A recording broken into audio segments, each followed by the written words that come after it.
A workaholic widowed mother, Cass, meets a longtime friend who's a free-spirited sailor, Matthew. When Cass finds herself in desperate need of a new nanny, she hires Matthew. As they spend more time together, she finds that he's dependable, and he has a desire to take care of her. Will they be able to admit their feelings, despite everything? In the opening scene of All Yours, we see a scene at the court. A witness gives his testimony, and it's time for the lawyer of the plaintiff, Cass, to give her closing statement, but wants to review the facts. The scene changes, and we see two children, Quinn and Emma, running up to a treehouse. Their nanny, Doris, walks towards them, nagging them for playing recklessly. Back at the court, Cass continues to review the evidence for the case while asking questions. Meanwhile, Emma claims the treehouse. Suddenly, she fakes a scream and swings down to the ground. Doris calls out to Emma, scared that she's hurt, but Emma comes from behind the tree holding a rope in her hand, and exchanges a knowing smile with Quinn. Doris is fed up and can't believe she was pranked. On the other hand, the witness is still unable to answer Cass's simple question, because he is colorblind, and that solves the case. Meanwhile, the nanny drops her apron upon seeing the kid's grandmother, Vivian.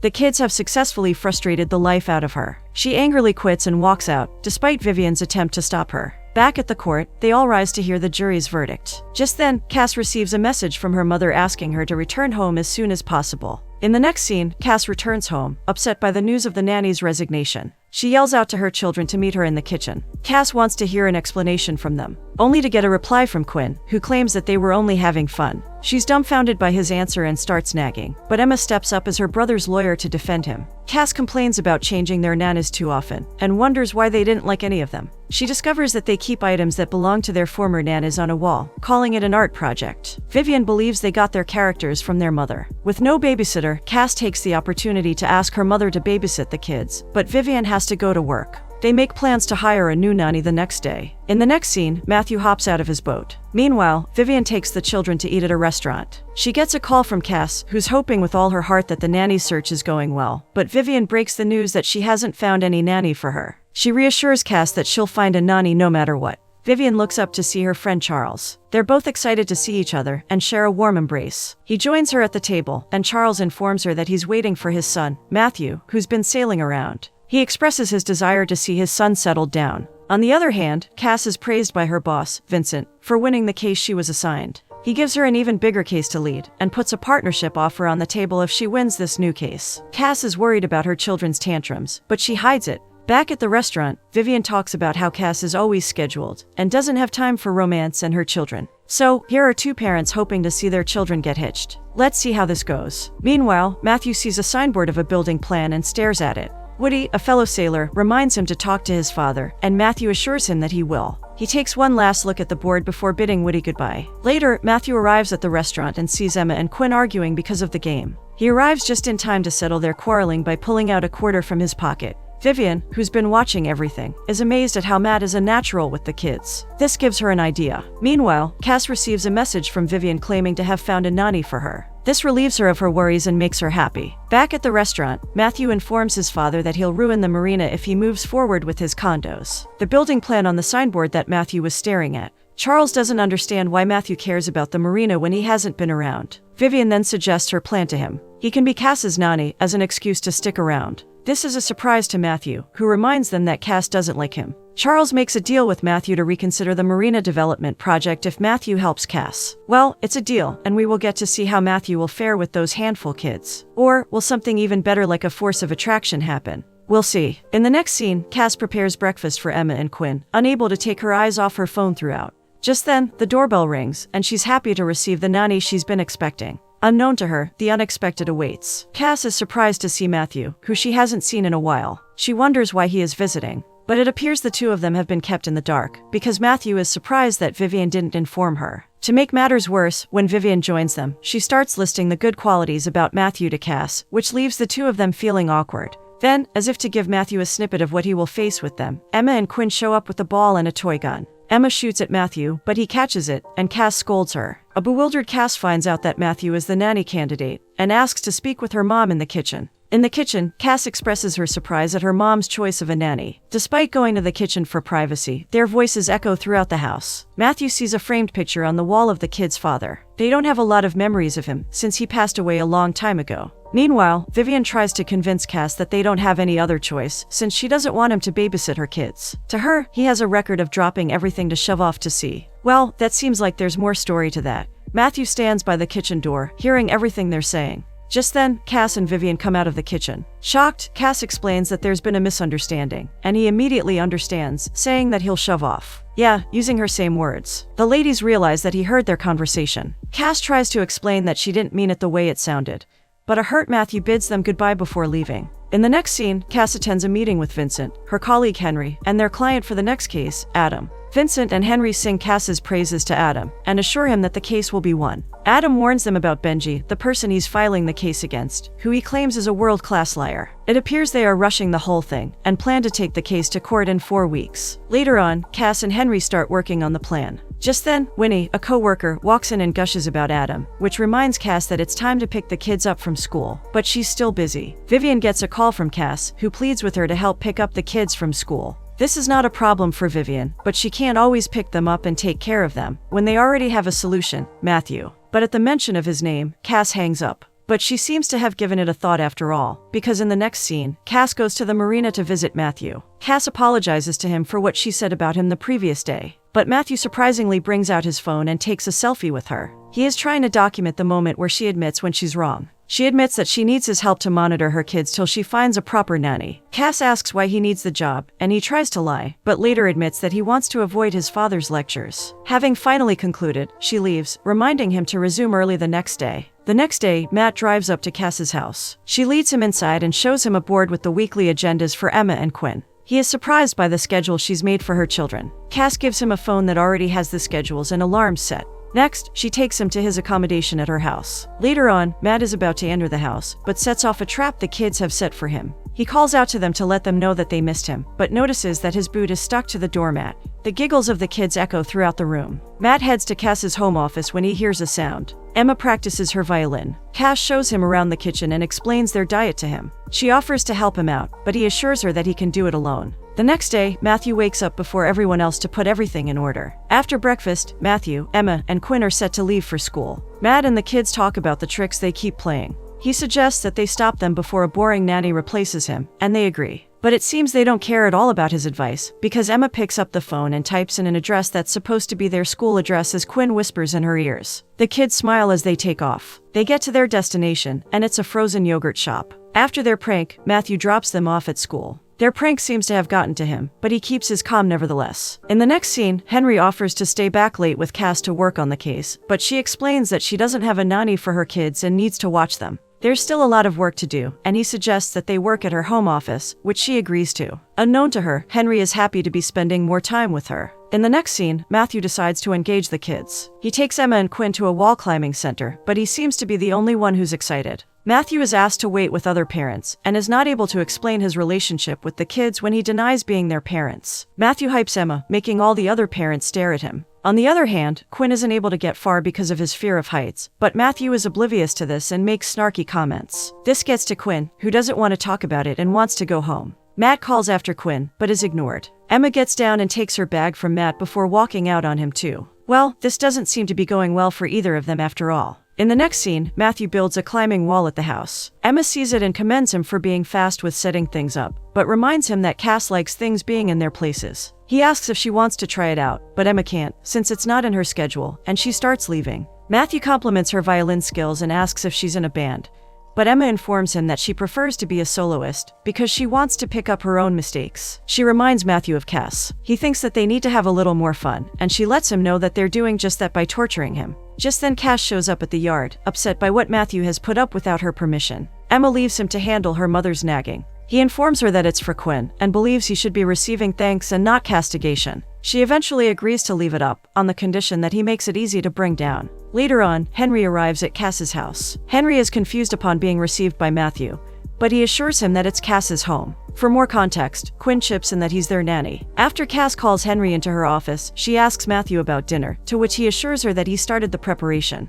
Henry goes into the office, and Matthew goes into the kitchen with Quinn. During dinner, Matthew, Emma, and Quinn sit at the table to eat. He wants them to play a game, but they don't like the games he suggests. They start the Once Upon a Time game, and the rules are set. Just as the game is about to start, Cass and Henry come out of the office. Cass complains about the kitchen, and finds out that they are having pizza instead of the food they scheduled. It appears Matthew will not be bound by strict rules. Henry leaves, after telling Cass that they can finish up at the office the next morning. Quinn invites her to join their game and explains it to her. She joins in and uses her rhymes to attack Matthew, who does the same when it's his turn. When the dinner is over, Matthew is clearing the table and brings up Cass's late husband, wanting to know if things were the same when he was alive. But things weren't always this way. Cass had someone to lean on back then, but now she's trying to fill the void left by her deceased husband, and also make sure that her children have everything. An impressed Matthew commends her for doing a great job, and offers to get her a glass of wine, but she declines since she's tired. She heads back to her room, but stops to make sure he knows the schedule for the next day. Although Matthew doesn't know what the schedule is, he reassures her. In the next scene, Matthew accompanies Emma to her violin lessons and smiles like a proud dad as he listens to her playing.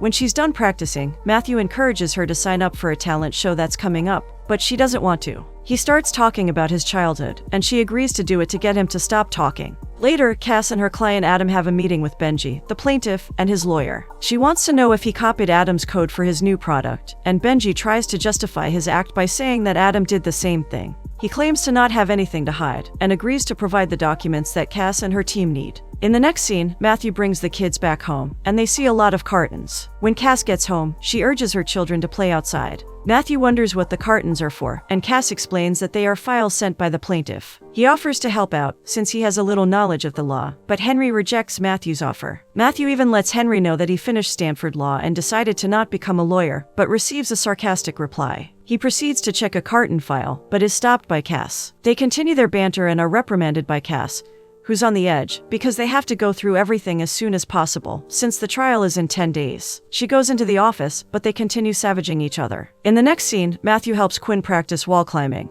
but he gets scared and wants to get down. This makes Matt give Quinn his necklace, assuring him that it kept him safe through the years. Just then, Vivian joins them and marvels at the wall before hugging Quinn. Matthew lets Vivian know that the job is going well. Cass is tough, but he understands that she's under pressure, and it's something he can handle. However, Vivian thinks he's also under pressure, since he has to do a good job to save the marina. Vivian asks for Cass's whereabouts, and he lets her know that Cass is with Henry. Speak of the devil, Cass comes to the balcony sipping coffee from a cup, followed closely by Henry. They wave at each other. Vivian thinks that Henry is nice, but Matthew disagrees, especially because of their encounter. The next day, Matthew walks in on Cass working, and he reminds her that it's Sunday. The weather is perfect for a family outing, but a busy Cass advises him to go out to enjoy the weather. He points out that the family outing is on the schedule she set up. He uses her rules against her, and also informs her that he's planned the day out, adding that they'll be going to his house, his boat. Matthew edges Cass on to come with them, and he finally wins her over. In the next scene, Matthew welcomes Cass, Emily, and Quinn on board, and shows them around the boat. Quinn is surprised that the boat is a lady, and Matthew lets him know that all boats are tagged as ladies. The kids even get to see the cabin after they get their mother's permission.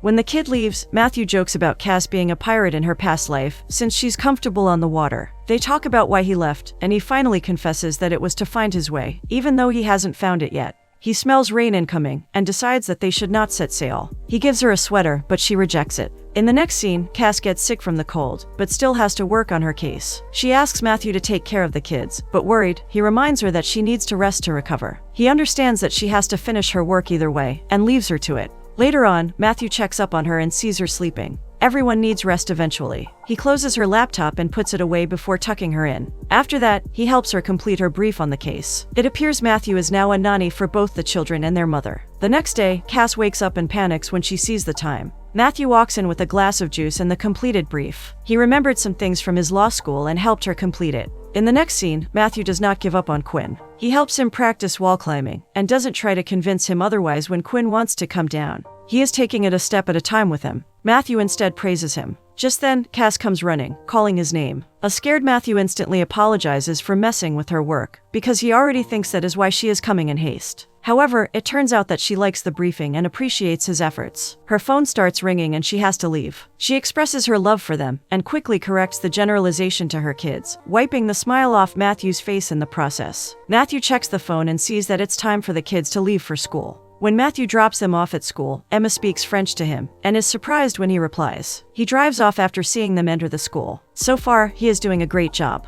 Later on, Matthew picks the kids up from school. He checks their schedule and announces that their next stop is ballroom dancing. But he soon realizes that Emma and Quinn don't want to go to the class, and he agrees to them skipping it. They have a paintball fight instead, and are caught by Cass, who is furious. He throws a paintball at her bag, and she snaps. She takes off her coat and is ready to take her revenge. The girls are on one team, and the guys are on the other team. The war starts, and it erupts with paint-filled balloons bursting and laughter echoing. Matthew seems to have come to add a burst of color to Cass's life after all. Henry shows up and tries to get Cass's attention. He succeeds, and she warns him to stay back. She ducks in time to save herself from the incoming paintball, which splashes on Henry's shirt instead. He is angry, but keeps his cool. In the next scene, when Cass is washing the paint off Henry's shirt, she can't stop talking about how much fun she had. Unknown to her, this seems to rile up Henry, who's upset that Matthew hit him with the paintball. He offers to finish the work himself while she plays, but she's had enough fun and is ready to work. Just then, Matthew comes in to ask if Cass will be joining them again, but is disappointed to know that she won't be. He offers to get Henry a t-shirt, but his help is rejected. Well, that's as expected. In the next scene, Matthew is folding the laundry when Cass comes in. She notices that the schedule board is now empty, and Matthew pleads with her not to get mad at him. He removed things that he believed weren't necessary, and in the process removed a lot of the schedules. Matthew convinces her, on the condition that things can return to how they were if she doesn't like it. In the next scene, Matthew continues his duties. He gets Emma an electric violin and she tries it out. She thinks it's cool, but faster than the usual violin. He plays a beat and tells her to play anything. Cass watches them secretly as they have fun playing together. In the next scene, Cass informs Matthew that the brief brought about great results, and asks him to help her again. When Matthew brings up Henry, Cass reveals that he is just a colleague, but has a crush on her. She claims to not have time for dating, but Matthew thinks she'll have time for it, now that he cleared her schedule. She changes the topic to the kids. A lot seems to have changed, including them now playing a game without fighting. Matthew is looking through one of the boxes, finds a tissue with some scribbling, and shows it to Cass. It turns out to be a good item for the case. The next day, Cass lets Henry in on another theory for the case they are working on. Instead of two billionaires fighting over $1 million, her new theory is that of two competitive friends who don't want to back down. In the next scene, while Cass plays with Quinn, they're joined by Matthew and Emma. Just then, she gets a call from Henry and has to leave, although the kids are sad to see her go. Later on, Matthew sits with Emma, who's looking through her mom's old photos. Cass looks happy in the photos, unlike now, when she is drowned in her work. Emma lets Matthew know what her mother told her about Paris. It appears she is a fan. Matthew gets an idea to bring Paris to Emma, since she can't go there. This makes her smile. In the next scene, Cass comes home to see her yard beautifully decorated, and she loves it. Matthew gives her a glass of drink before Quinn climbs to the top of the wall, and she's proud of him. Eventually, Quinn conquered his fear of climbing, with Matthew's help and influence. Matthew asks Cass to dance. They dance to the tune of Emma's violin. Yet another win for Matthew. Suddenly, Cass runs out, and Matthew follows behind her only to see that she's crying. She's overwhelmed with memories of Paris and her deceased lover, making Matthew apologize to her for not thinking it through. He feels he has stirred up unwanted memories within her, but she thanks him instead.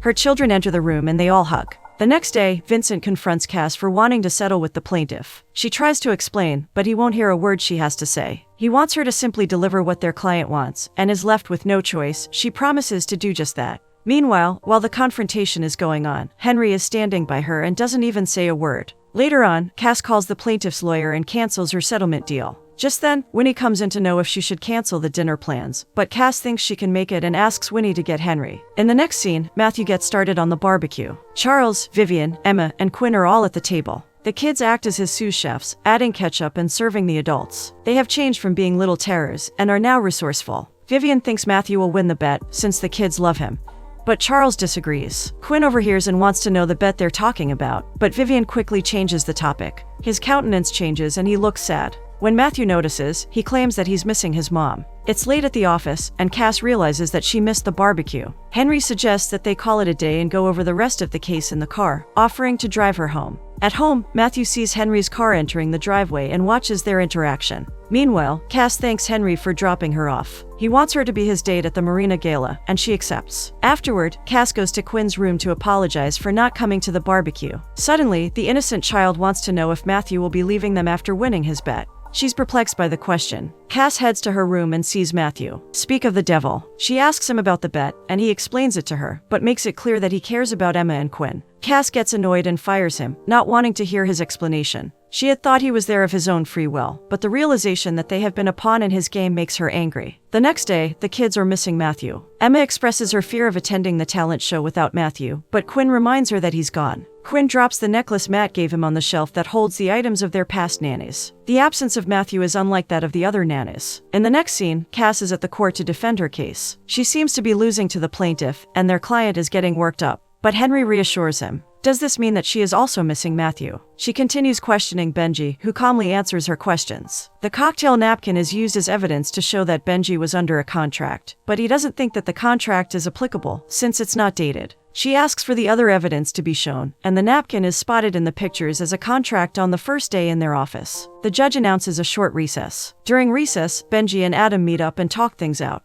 They both admit their faults and shake hands while Cass watches them in secret. Back at the court, Cass is called to say her summation. She starts by stating facts about the case and adds that it's good for everyone to win at times. She turns around and speaks with Adam. After the court session, Adam appreciates Cass for helping Benji and him out before they leave. Vincent and Henry praise her for her courage and for pulling it off. Vincent informs her that he wants to introduce her to another client at the Marina Gala in the evening. Work after work. The usual routine of Cass's boring life. Later, Vivian apologizes to Cass for how things ended with Matthew. Cass understands that her mother had good intentions, but Vivian feels responsible nonetheless. After all, it all started with her as well. At the marina, it is obvious that Matthew is also affected by how things abruptly ended with Cass and her kids. Charles sits with Matthew, who looks dejected. He invites his son to the gala, but Matthew doesn't want to attend, since he lost the bet. However, Charles admits that he didn't want Matthew to lose the bet. The way he continues insisting that Matthew should attend the gala seems suspicious, until he finally confesses that he saw Cass's name on the guest list. However, Matthew is not that thrilled, because he thinks she's seeing Henry, but Charles doesn't believe so. He urges him to attend the gala to find out. In the next scene, Emma is frantic about the talent show, and Vivian tries to calm her down. Cass walks into the room, all dolled up for the gala. She looks dazzling, and her kids don't fail to mention it to her. When she sees that Emma is scared, Cass promises to be at their school in time to watch Emma's performance. But because she has a history of canceling on them on several occasions, the kids are not able to trust her words. Cass decides not to attend the gala, to prove that her children are of more importance to her. At the marina, the gala has started, and Cass's colleagues are expecting her. Henry makes up the excuse that she could be stuck in traffic, and Vincent decides to call her. Meanwhile, Emma advises Cass to pick up the call, which she does. She lets Vincent know that something important came up, but he doesn't see how anything is more important than her partnership. Cass lets him know that there's nothing more important to her than her family. After ending the call, Emma agrees to attend the talent show. Back at the gala, Matthew walks in searching for Cass, but sees Henry instead. Just then, Charles announces that the marina redevelopment will not be continued, and officially asks Matthew to join him to work on the marina and sustain its value. Without hesitation, Matthew accepts. The audience applauds as the father and son share a warm embrace. Just then, Matthew's phone rings, and Charles tells him to go. In the next scene, Cass, Vivian, and Quinn sit in the audience at the talent show while Emma waits backstage. They announce Emma as the next performer, and she comes out. She's nervous and turns to go back, but sees Matthew at the bongo drum, who joins her on stage, leaving Cass surprised. He starts the beat and she plays along. The crowd erupts in applause when she finishes her performance. Cass and Vivian feel proud, and Cass leaves to go backstage. Meanwhile, Emma thanks Matthew for showing up, and Cass joins to hug her. Emma leaves the two of them to talk. Cass commends him for his performance, and he apologizes to her for not telling her about the bet. Cass accepts his apology and asks if he wants his job back, but he doesn't want the job. He pulls her in and they kiss slowly. Just then the curtain opens, and everyone in the audience sees them, and another round of clapping begins. They hold hands and walk on the stage while bowing to the audience. It appears the parents, Vivian and Charles, eventually get what they want for their children: love.